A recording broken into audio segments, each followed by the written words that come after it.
बीच चुनावी प्रचार जारी है। इस बीच अमेठी रायबरेली को लेकर तस्वीर साफ हो गई। आखिरकार सस्पेंस खत्म हो ही गया और रायबरेली से राहुल गांधी को कांग्रेस ने अपना उम्मीदवार चुन लिया तो अमेठी राहुल बगैर ही रह गई और अमेठी से चुनावी मैदान में कांग्रेस ने के एल शर्मा को चुनावी मैदान में उतारा। कहा जाता है कि के एल शर्मा गांधी परिवार के काफी करीब हैं और के एल शर्मा कहते हैं कि अमेठी में कई चुनाव लड़ा चुके हैं और वो ये भी कहते नजर आते हैं कि 40 सालों से अमेठी में ही बस गए और वहीं के होकर रह गए। कांग्रेस का ये फैसला लेकिन कितना कामयाब होगा ये समझने के लिए आज हम इसी पर चर्चा करने जा रहे हैं, क्योंकि पिछली बार देखिए अगर बात करते हैं 1 लाख का मार्जिन था इससे पहले जब राहुल गांधी 2014 में स्मृति ईरानी से जीते, लेकिन 2019 के चुनाव में जो स्मृति ईरानी राहुल गांधी से चुनाव जीती तो उसका मार्जिन था 55,000। तो कुल मिलाकर देखा जाए जीत होती है, चाहे 55,000 की हो या फिर 5 की हो। स्मृति ईरानी बार बार चेताती रही, चुनौती देती रही और कहती रही कि आए जरा एक बार राहुल गांधी, लेकिन राहुल गांधी का फैसला, पार्टी का फैसला रायबरेली रहा। हालांकि वायनाड से पिछली बार भी चुनाव लड़े थे राहुल गांधी और इस बार भी चुनावी मैदान में पहले वायनाड से उतरे और वायनाड में चुनाव संपन्न होने के बाद ही लगातार एक कयास लग रहे थे कि राहुल गांधी अब अमेठी की तरफ जा सकते हैं, लेकिन धीरे धीरे तस्वीर और थोड़ी क्लियर हुई तो पता चला कि राहुल गांधी अमेठी नहीं बल्कि राहुल गांधी पहुंच रहे हैं रायबरेली और वहीं से नामांकन दाखिल की प्रक्रिया। बड़ी बात यह है कि रायबरेली से सोनिया गांधी चुनाव लड़ती रही और सोनिया गांधी क्योंकि इस बार राजस्थान से राज्यसभा पहुंची हैं, ऐसे में यह सीट खाली थी। अब मां के यहां से जाने के बाद राहुल अपने हाथ में रायबरेली की कमान लेने पहुंचे हैं। राहुल के रायबरेली से चुनाव लड़ने पर बीजेपी लगातार हमलावर है और बीजेपी कह रही है कि हार कर भाग गए राहुल गांधी और इसी पर देखिए किस तरह के रिएक्शन आए हैं। गांधी परिवार अब जहां से हारती है वहां फिर दोबारा नहीं जाती। अब जैसे अमेठी से हार गया राहुल गांधी, हार गए, अब अमेठी छोड़ दिए। इस बार रायबरेली भी हारेंगे, वहां छोड़ देंगे।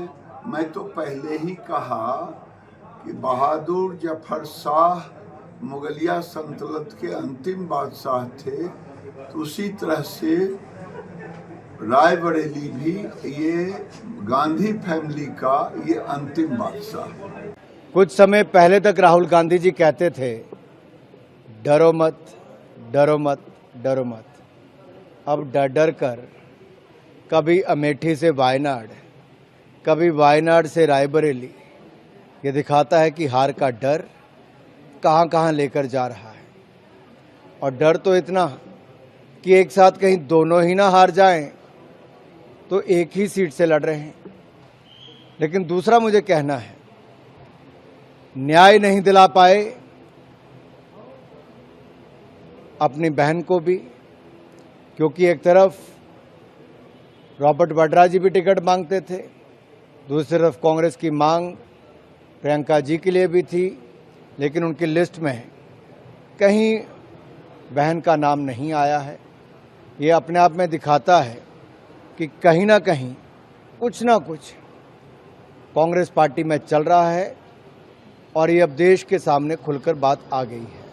राहुल गांधी जी वायनाड से बुरी तरह से चुनाव हार रहे हैं, इसीलिए आज वो अमेठी को छोड़कर अब रायबरेली से आज पर्चा भरने जा रहे हैं।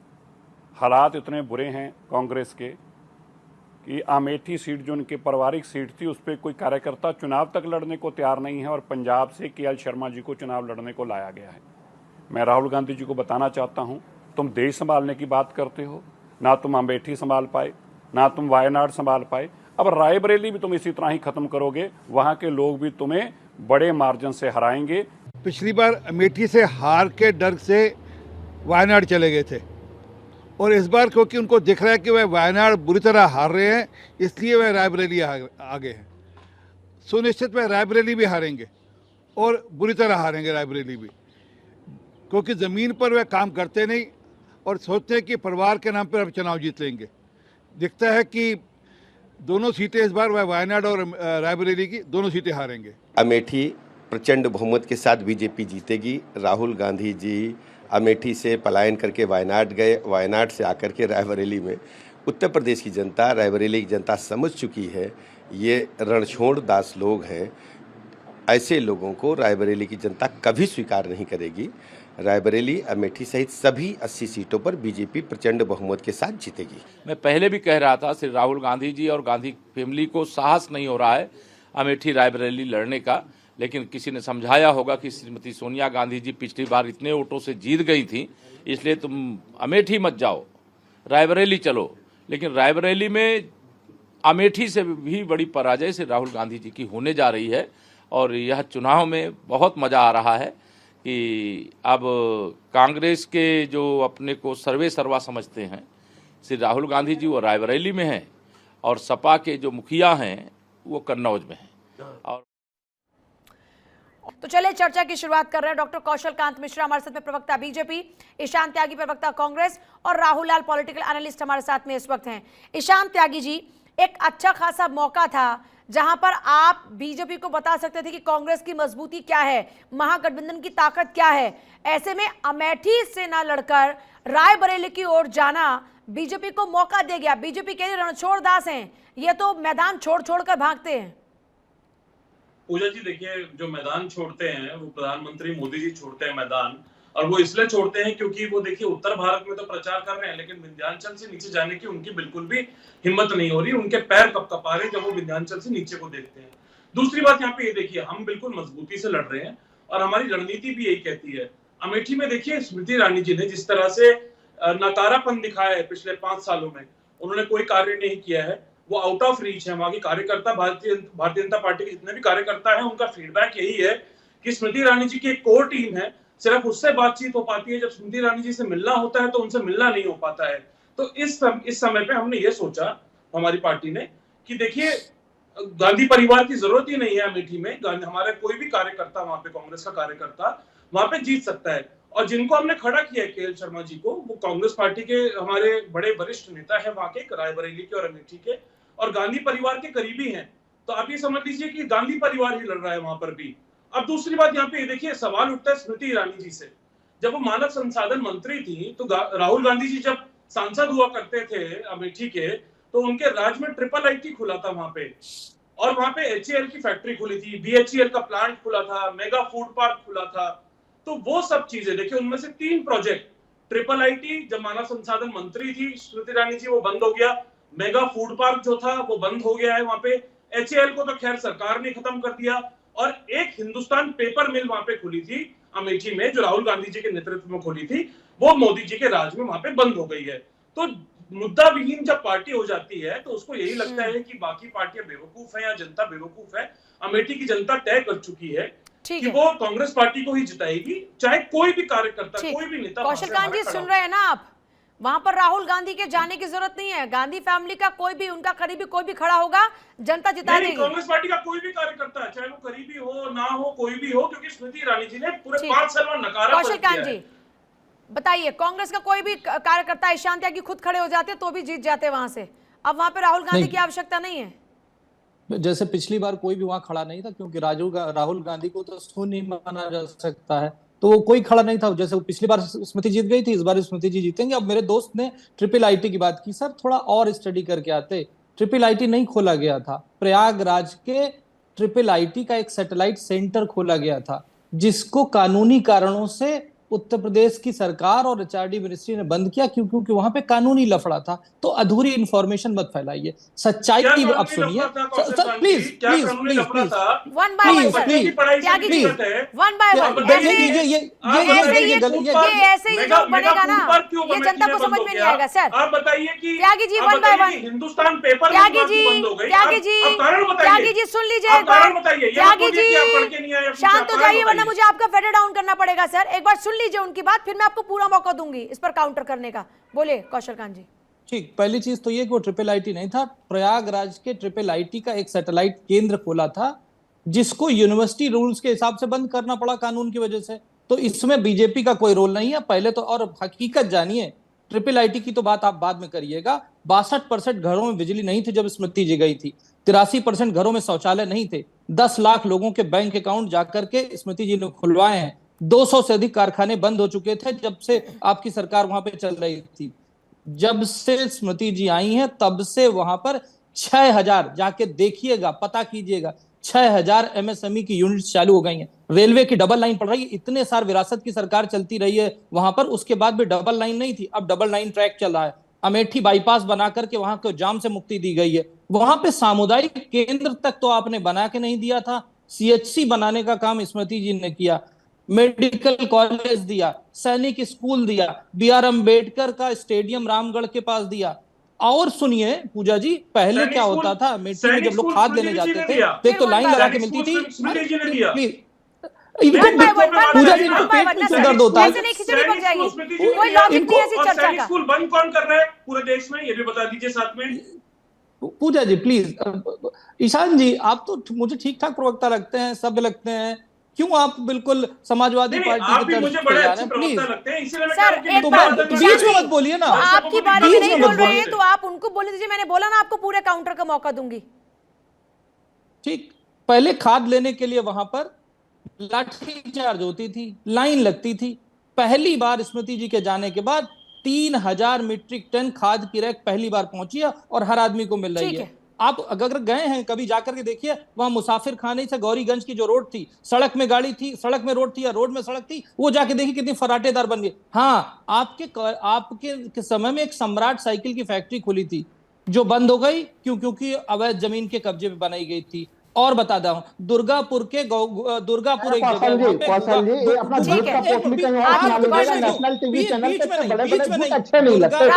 राहुल जी एक सेकंड आपके पास में आ रही हूँ, एक सेकंड जल्दी से कंप्लीट कीजिए, उनके पास जाना है। आखिरी बात कंक्लूड कर रहा हूं, वहां पर दुर्गापुर एक गांव है, वहां पर गुगा छाव गांव के पास एक कंबल का कारखाना खोला गया था। कांग्रेस ने 2 बार उसका उद्घाटन हुआ, एक बार स्वर्गीय श्री राजीव गांधी जी ने उद्घाटन किया, दूसरी बार ND तिवारी ने किया, वो भी बंद कर दिया था, उसको जाके स्मृति जी ने अब चालू किया। तो जहां हम विकास और विरासत की लड़ाई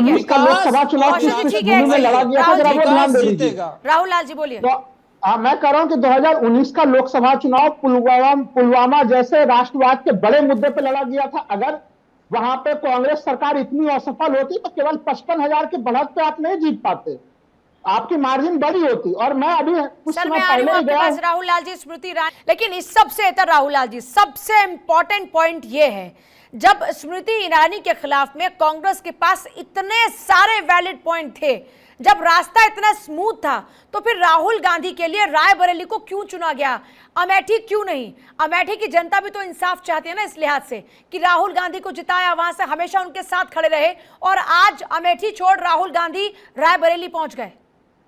बड़ा अच्छा सवाल है, बस कुछ सेकंड का हमें समय दीजिएगा। देखिए, ये चीज हम लोग को देखना पड़ेगा कि जो प्रथम दृष्टया ये चीजें लग रही हैं कि राहुल गांधी वहां पे क्यों छोड़ा है, लेकिन KL शर्मा को भी हम लोगों को हल्के में पूजा जी नहीं आंकना चाहिए। 1984 से वहां पे लगातार वो सक्रिय हैं। 1991 में जबकि राजीव गांधी जी का निधन हो गया और एक चुनावी राजनीति से दूर हो गया गांधी परिवार, फिर भी वो वहां पे लगातार जमीन पे सक्रिय रहे। एक ऐसा कार्यकर्ता जो जमीन पे लगातार बने हुआ रहा, उसके भी तो कभी ना कभी बारी आनी चाहिए। और हमें लग रहा है कि बिल्कुल सही समय पे, सही परफेक्ट टाइमिंग पे जो है कि ये मामले उठाएगा। और एक चीज मैं कहूंगा, इसमें स्मृति ईरानी जी के 2 मामले, क्योंकि मैं वहां पे गया था कुछ दिन पहले पूजा जी, तो 2 मामले लोग बड़े याद कर रहे हैं वहां पे सब लोग। 13 रुपया किलो चीनी, उन्होंने बड़ा जोर शोर से वादा किया था 2019 के लोकसभा चुनाव में। कौशल कांत जी वो क्लिप देख ले कि भाई 13 रुपया किलो का चीनी और 500 रुपया किलो का गैस सिलेंडर, लोग ढूंढ रहे हैं कि कहाँ है वो 500 का गैस सिलेंडर और 13 रुपया किलो वाला चीनी। तो ये देखिए, उनके प्रति एंटी इनकम्बेंसी फैक्टर काफी हाई है।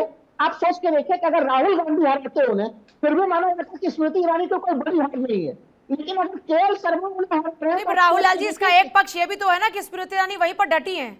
राहुल गांधी को वहीं इसका जवाब देना चाहिए था ना कि पिछली बार तो आप लहर में जीत गई, लेकिन इस बार राहुल गांधी डटकर खड़ा है और जनता उनके साथ में खड़ी है। तो ये होती ना असली राजनीतिक लड़ाई, ये होता है मजबूत राजनीतिक संदेश। उन्होंने अमेठी से वादा किया था कि मैं वहां घर बनाऊंगी, 5 साल में उनसे घर नहीं बना, अभी जाके घर का इनॉग्रेशन किया उन्होंने 5 साल बाद, अब जाके घर का इनॉग्रेशन किया है। वो 5 साल तो अमेठी को भूल गई, उनको जैसी लगा चुनाव आने वाला है तो जल्दी से कौशिक जी जवाब दीजिएगा इन बातों का। उद्घाटन कर दिया। वैसे देखिए क्या अचीवमेंट्स रही और क्या उनकी नाकामियां रही, मैं इस पर बात ना करके मैं लॉजिक जानना चाह रही हूँ कि इस डिसीजन के पीछे का वजह क्या है। अगर ये अचीवमेंट गिनाएंगे तो फिर इसके लिए तो चुनाव प्रचार चल ही रहा है। लॉजिक ये है कि आखिर ठीक है कौशल कांत जी, जल्दी से राहुल लाल जी आती हूँ मैं, जल्दी जो आप लोगों ने सवाल पूछा उसका जवाब कौशल कांत जी। पूजा जी, पहले तो अपने मित्र को बता दूं, कम से कम स्मृति जी ने अपना घर तो बना लिया। आज तक न अमेठी में न रायबरेली में गांधी खानदान का एक भी घर नहीं है, जबकि हर बार वहां की जनता ने उनको भेजा है। तो जो आप घर की बात कर रहे हैं स्मृति, देखिए आप इनके हकीकत सुनकर ऐसे खिचड़ी पक जाती है, मुझे समझ नहीं आ रहा जनता को क्या समझ में आएगा। वन बाय वन बात करते हैं। त्यागी जी आपने सवाल पूछा, कौशल कांत जी इस बात का जवाब दे रहे हैं। जल्दी से, कम वक्त में मैं चाहती हूँ कि आप लोगों की जो चर्चा है वो सार्थक तौर पर जनता के पास पहुंचे। अगर आप खिचड़ी पकाएंगे ना आपकी बात समझेंगे ना जनता इनकी बात समझेगी, कोई लॉजिक नहीं चर्चा का। जल्दी से सर। बड़ा स्ट्रेट आंसर दे रहा हूं, स्मृति जी ने तो अपना घर बना लिया, लेकिन आज तक न सोनिया जी का, न राहुल जी का, न प्रियंका जी का, न वाड्रा फैमिली किसी का घर न रायबरेली में है न अमेठी में है। इतने साल से प्रधानमंत्री बनाए जाने के बाद। और एक चीज और, हाँ पूजा जी देखिए, कांग्रेस पार्टी का घर तो पूरा देश है, राहुल गांधी जी का और सोनिया गांधी जी का। आप देख लीजिए कि किस तरह से अच्छा राहुल गांधी फैमिली का पूरा देश है, स्मृति जी का पूरा देश नहीं है वो। लेकिन प्रधानमंत्री जी हमारे ये बताएं कि जब वो 2014 में 2 जगह से चुनाव लड़े थे तो उन्हें किस बात का डर था? वो उत्तर प्रदेश में हार रहे थे। लेकिन मैं एक सवाल का जवाब जान रही हूँ अभी तक जो मुझे मिला नहीं। सवाल ये कि अमेठी की जनता राहुल गांधी का इंतजार कर रही थी, क्यों शुरुआत से ये नहीं क्लियर कर दिया? जैसे स्मृति ईरानी 2014 से लगातार वहां पर डटी रही, उनका क्लियर था कि यहां से कहीं नहीं लेंगे। तो कांग्रेस को भी ये क्लियर करना चाहिए था कि हमारा एक साधारण सा ही यहां पर चाहे उम्मीदवार उतरे, लेकिन वो स्मृति ईरानी के आगे डटा रहेगा। ये कंफ्यूजन की स्थिति में तो जनता को भी डाउट हो जाएगा ना सर। आप पूजा जी राहुल गांधी जी 2004 से वहां पे डटे हुए हैं, कितने बड़े बड़े प्रोजेक्ट्स वो लेकर आए। BHEL का प्लांट वहां पे लगवाया जब वो संसद। सर जल्दी से 10 सेकंड सेल का प्लांट लगा, HAL का प्लांट लगा। जल्दी सर जल्दी। पूजा जी जब राहुल गांधी उत्तर प्रदेश छोड़कर वायनाड गए थे तो उन्होंने कहा था कि उत्तर प्रदेश के लोग राहुल गांधी जब इतना कॉन्फिडेंट है तो ये सस्पेंस किस बात का? ये धप्पा धप्पा वाला गेम थोड़ी चल रहा है कि यहाँ पर लुका छुपी खेली जाएगी तो मजबूत मिलेगी। राजनीति में दम पर डंके के साथ बोलना चाहिए था कि यहीं से चुनाव लड़ूंगा और इस बार तुम्हें हरा कर रहूंगा। ये कैसी स्ट्रेटेजी की सस्पेंस बनाया जाए? जब राहुल गांधी वायनाड गए थे तो उन्होंने वहां के भाषण में कहा था उत्तर प्रदेश के लोग कम पढ़े लिखे होते हैं इसलिए वो वहां से हार गए। तो अब दोबारा उत्तर प्रदेश के कम पढ़े लिखे जनता में आएंगे तो हारेंगे। चलिए सभी का शुक्रिया चर्चा में शामिल होने के लिए। वक्त कम है, माफी चाहूंगी, बहुत शुक्रिया लेकिन सबका चर्चा में शामिल होने के लिए। लेकिन देखिए कांग्रेस कह रही कि यह हमारी स्ट्रेटेजी का पार्ट है और वहां पर राहुल गांधी या सोनिया गांधी की आवश्यकता नहीं है। वहां पर हालात ऐसे हैं कि कोई भी कांग्रेस का साधारण कार्यकर्ता खड़ा होगा तो वहां पर वो जीतेगा क्योंकि जनता कांग्रेस पर भरोसा करती है। लेकिन अब देखना होगा कि जनता हाथ का साथ देती है या कमल खिलाती है। बस 4 जून का इंतजार है और दूध का दूध पानी का पानी होगा कि जनता को किसकी बातों पर एतबार है।